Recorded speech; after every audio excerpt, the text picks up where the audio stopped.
Have you ever had a creative block where you felt that no matter how hard you've tried, you just can't seem to get that perfect stroke, or that exact stitch, or even the perfect plot progression? Well, join us as we discuss what might be the cause of that in our episode, How Psychology Fuels Creativity, on today's episode of the Melanin Muses Podcast. What's up, beautiful people, and welcome back to the Melanin Muses. I'm Cleo. And I'm Callie, and today we're diving into the wild, wonderful, and sometimes chaotic world of creativity. Because, let's be real, being creative is a whole experience. Oh, absolutely. Because 1 minute, you're deep in the flow, making magic happen, and the next, boom, creative block hits harder than my morning alarm. Oh my god. Well, been there. But did you know that there's actual science behind that? Today, we're going to break down the psychology of creativity, how our brain enters the zone, why creative blocks happen, and how creativity can be therapeutic. So grab your notebooks, sketch pads, and whatever helps you get those creative juices flowing, and let's get into it. Let's start with some brain science. We're going to get more technical with things. My favorite kind. Because creativity isn't just about talent, or waiting for inspiration to strike like many people like to think. There's actually psychology,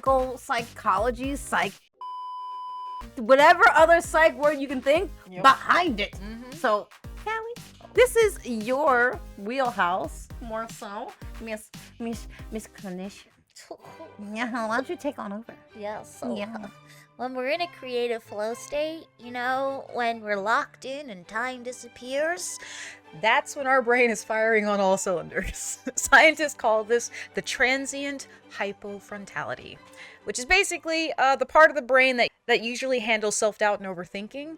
It takes a little break, and that lets us create without fear. Can you expand on that? So, a lot of us have these preconceived notions of how we should do something, right? And one of my favorite things to say is don't shit on yourself. Don't do that to yourself. A lot of us are guilty of this, and it's not our fault because many times we're taught that this is how things should be. That's a very prominent word in many of our vocabularies. So I'm giving you permission to drop the should and instead say can. We can do this. We can operate here, or I get to do this. I get to be creative. I get to flow. And if we start incorporating that into our vocabulary, the restrictions that we put on ourselves when it comes to expressing ourselves start to release, which allows a flow state to incorporate itself more naturally. We don't have those barriers keeping us into one specific place. How would you most effectively define flow state for those who aren't familiar with it? Okay, so do you know when you really get locked in on something? Sometimes people call that hyperfocus at times, is when you lock in and you're really enjoying yourself to the point where time just flows right by.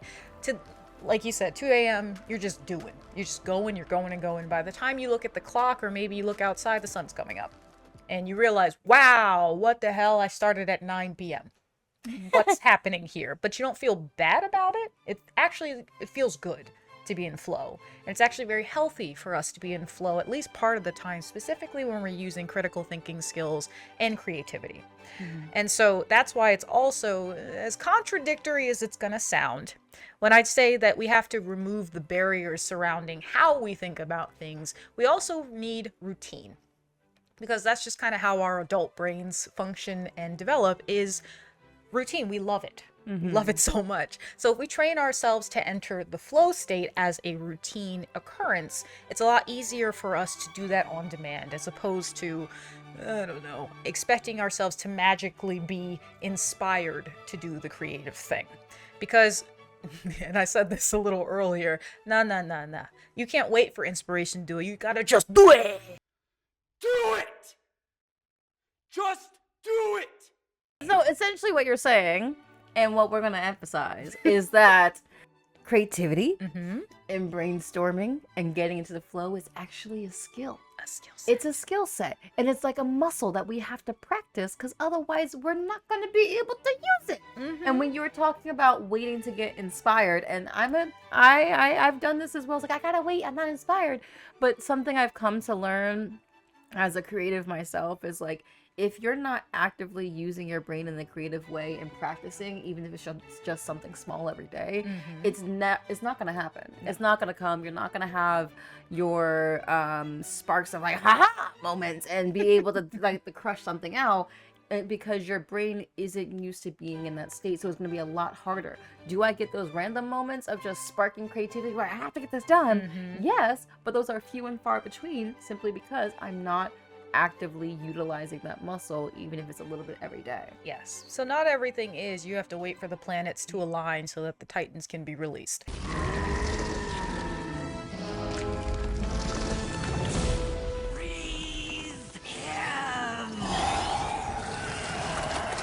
Can't do that.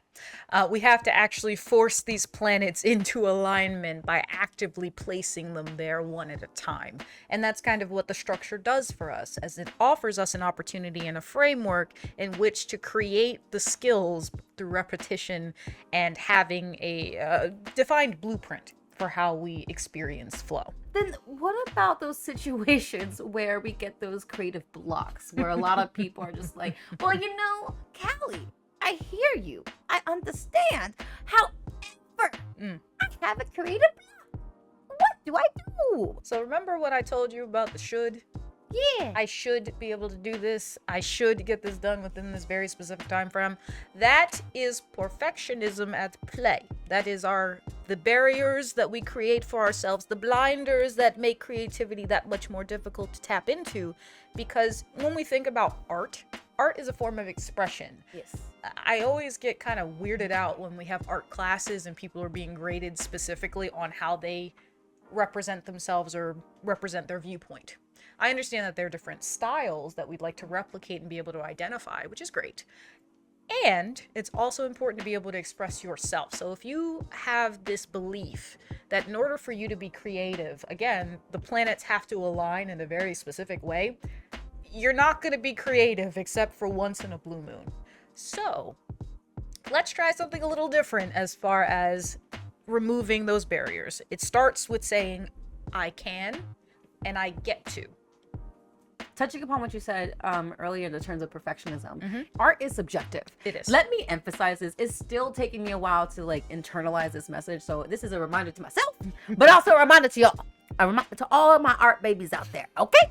So what we gonna say is art is subjective. You know, some people are gonna like it. Some people are not gonna like it. Sometimes it resonates with some people. It's not gonna resonate with the other people. But it's still okay. Your art is still good as long as you feel like you identify with it. Yeah. And as long as you feel like you express yourself in it, it's gonna resonate with the right people.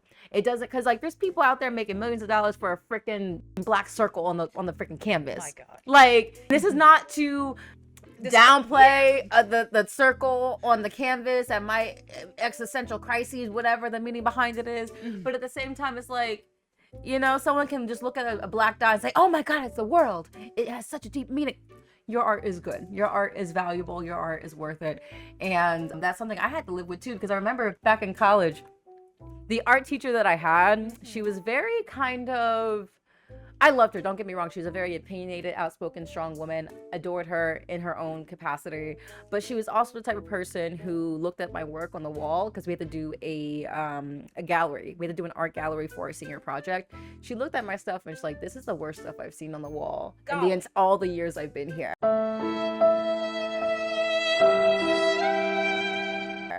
Because to her, anime wasn't an art form. She's like, this is not art. Like, anime is not art. Needless to say, it's like hearing comments like that in the artist community, whether your medium is music, whether your medium is writing, whether it's oil, acrylic, watercolor, whatever it may be, it can be really challenging to hear other people's perspectives, especially if they're trying to put what your stuff is, like put your thing down. Yeah. But with something we have to remind ourselves is that allow ourselves just to let it out. It doesn't have to be perfect, because there's no such thing as perfect. There's like technique And there's ways to be more accurate if you're trying to draw a specific thing, but nothing's actually perfect. And we have to learn, even though it's challenging, to start loving whatever we put out on that piece of paper, whether it's like a stick figure with a smiley face. That's a good ass fucking stick figure. I love your stick figure. And it has a smile. Oh, it has a frown today. It'll be one of those octopuses, the octopi. Oh my where you just flip it in and out, like about your like emotions. Yeah. So whatever your artistic endeavor might be, just as long as you're expressing yourself, that's something to be proud of, because you're allowing whatever's going on in here to come out and manifest in a physical form. And it's something that can be appreciated, loved, and adored. And once we start stepping away from that perfectionism and trying to live up to the other people's expectations, then we can truly start enjoying our art and getting out of those creative blocks. Because if we're so focused on what other people think, then that hinders us from actually being more authentic in the pieces that we're giving. And I hear that a lot with creators on social media, because they end up going from drawing things that they're very passionate about to worrying about the numbers, to worrying about the likes, to worrying about the followers. And a lot of them have spoken about being burnt out quickly because they keep thinking, okay, what's next? What will my audience like? I have to create what they like. But at the same time, you end up losing touch with yourself, especially if it's things that you're creating that you have no passion about. Oh my goodness. It's one thing to expand on things you've never done, and that way you're learning. But if you're doing it even though you hate it just for the likes and just for the comments or interaction, then you really start to lose that creative spark, and it can put us into a creative block. But how do we utilize it from a therapeutic perspective? I'm glad you asked. So there's a saying that we're taught in school when you're pursuing a license or pursuing a higher education degree in therapy, counseling, what have you. And it's called trust the process. Now, I'll tell you right now, I hate hearing that. I hate it. I hate it. I hate it, because for me that says you need to have faith in what's going on. There's no definitive outcome that you should be expecting from this, but more so everything will be revealed to you in time. Art is a very similar method of doing that, because again, you might have a very specific concept in your mind's eye of what you'd like to create, but once you get started, maybe it's not looking too much like that. And it's very easy to become stressed or discouraged when you don't see what you want to come to life happen. But in reality, if you continue with that, that could be a transitional process of saying, well, maybe I started out here, but now I'm here, and this is even better than I initially imagined, because I kept going and I kept doing it. And that's very therapeutic in its own right, understanding that just because you have an idea of where you want to go doesn't mean that's where you'll end up, but it also doesn't mean that's a bad thing. So when we think about it from a therapeutic perspective, studies show that painting, writing, and even doodling can reduce stress, improve mood, and help with processing emotions. So you might start off being very happy, but maybe something that you're putting down on paper invokes a very deep emotion in you. And now it's transitioned from being happy to being deeply sad. Maybe you're having a moment of grief or mourning because whatever's being represented now has taken shape and form, something that you couldn't verbally communicate or express, but here it is, right in front of your eyes for you to see and for you to explore.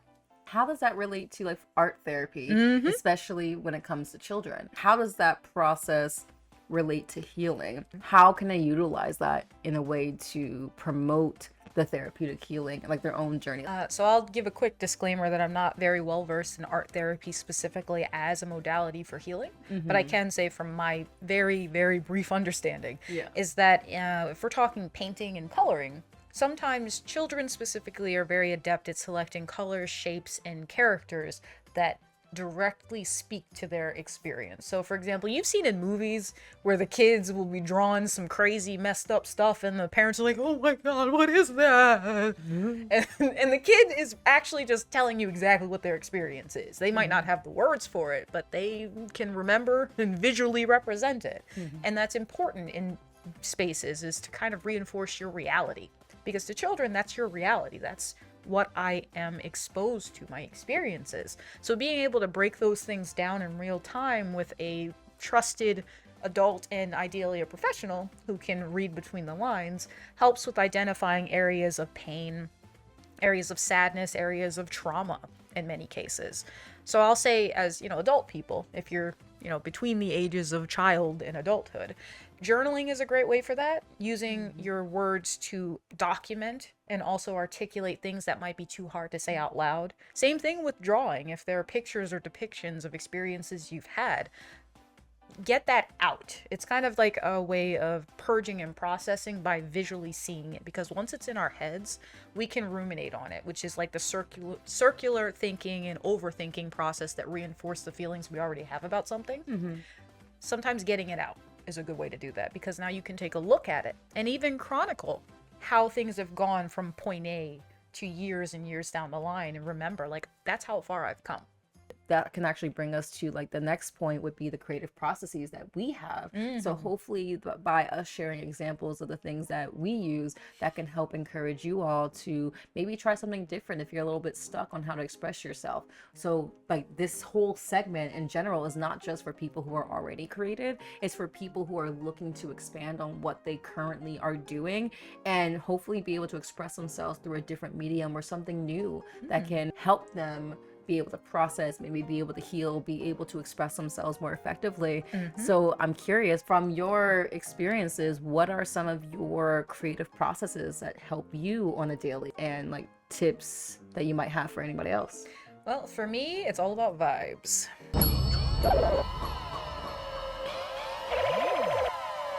Drink cactus juice. It'll quench you. Nothing's quenchier. It's the quenchiest. So I like to put together a whole atmosphere, whether that's having a specific playlist that I put together for how I'm feeling. Like right now, I created one called We Are Rebels, which basically is an entire playlist dedicated to songs about rebellion, songs about fighting back, songs about community and connectivity that help to reinforce my belief that as long as we're in this together and we keep each other afloat, we're allowed to be angry, we're allowed to be frustrated, we're allowed to be sad and grieving the things that we're losing in the process of this fight, but we also are allowed to celebrate and be together in that fight. And that helps me with processing emotions as well, but also, you know, getting some music together like that, putting some candles, and maybe a little dramatic staring off into the distance.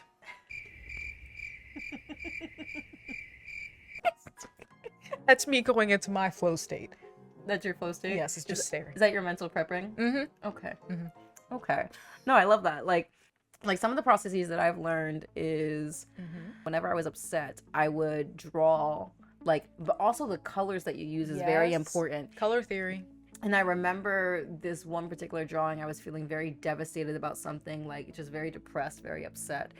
I would draw in like a blue pencil, like a deep blue pencil, and the characters would be just like hunched over, curled into themselves, and it was just a lot of expression via the colors, the shapes, the forms. So that's something that if anyone's looking to get into traditional therapeutic artistic expression, utilize colors. Like, do you feel angry? You can use red. Do you feel energetic and happy? Orange and yellows would be really great. If you're feeling really sad and depressed or dark, like black and blues and grays can really be helpful.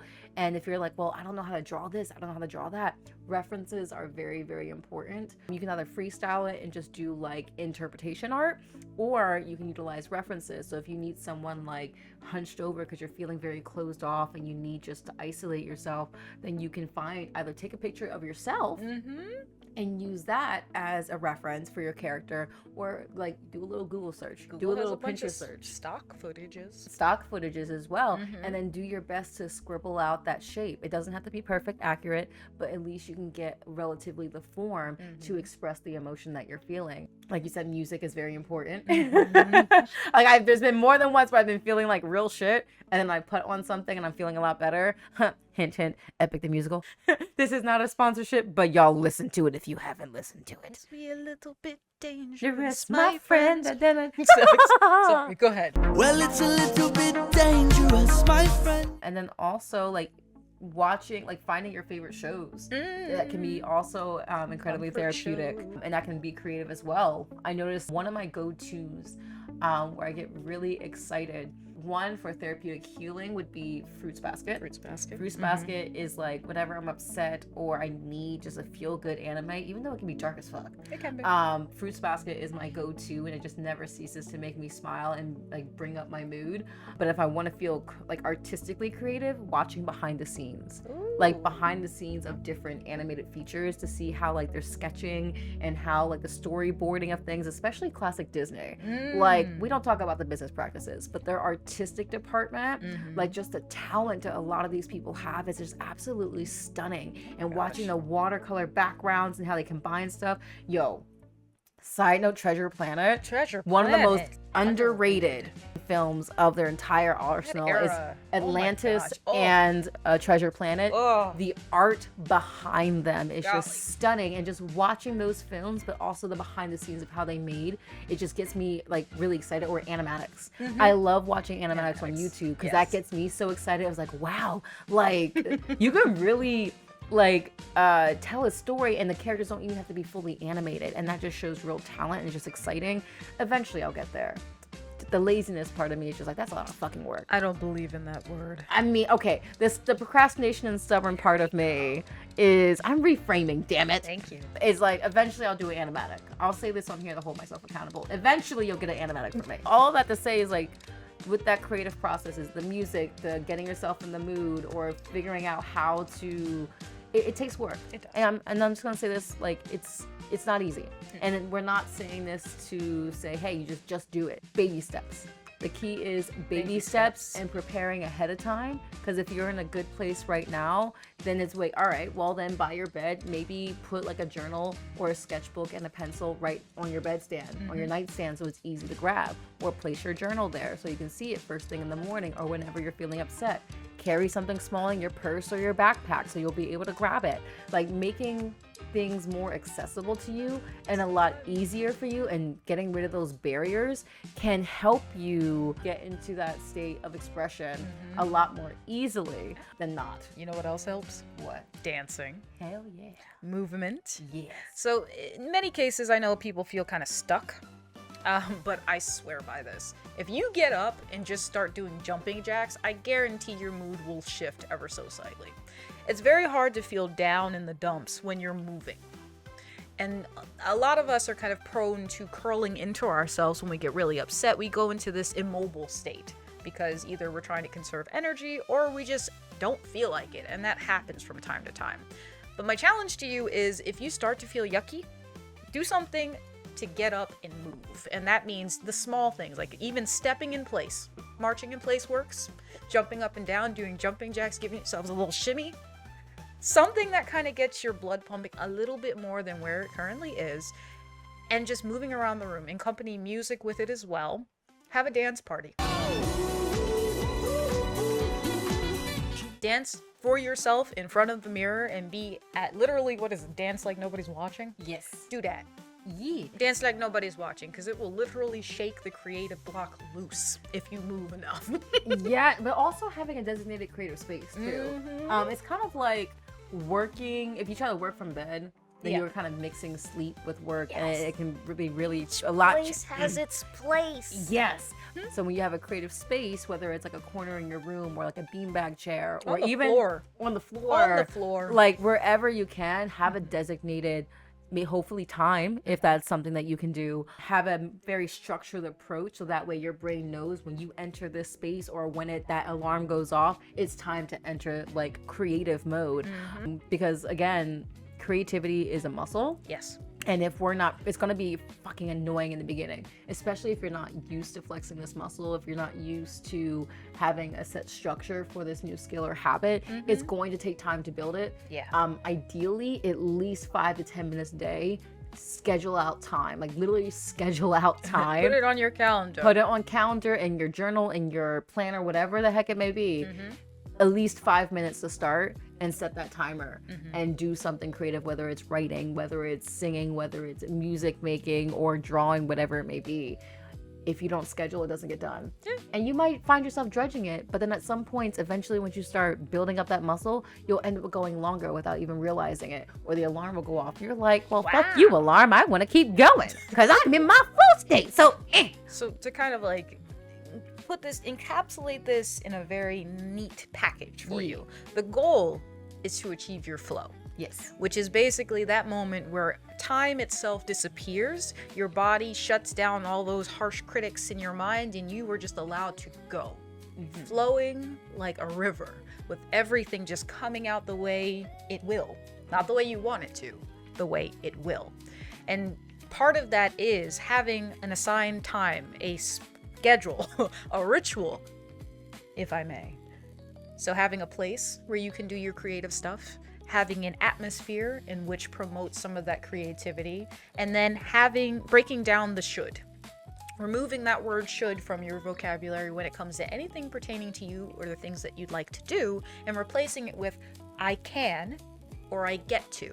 And the more you replicate that, the easier flow will come into your life and your routine, and that will become more of a part of who you are in the long run.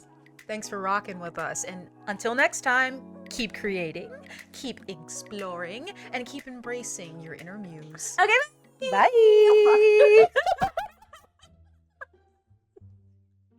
You almost followed the check. I slid. That's a cut. Okay, we're keeping that. We're keeping that. Okay. It's amazing. So, Good job. Oh my god. Talk about ending with a fall. right? Hey. Ending with a bang. The Melanin Muses Podcast is produced by Nicole Brogan in partnership with Benjamin Collins of Scope Productions. Feel free to connect with us at Melanin Muses Podcast via Instagram, TikTok, and YouTube, or email us at melaninmusespodcast@gmail.com.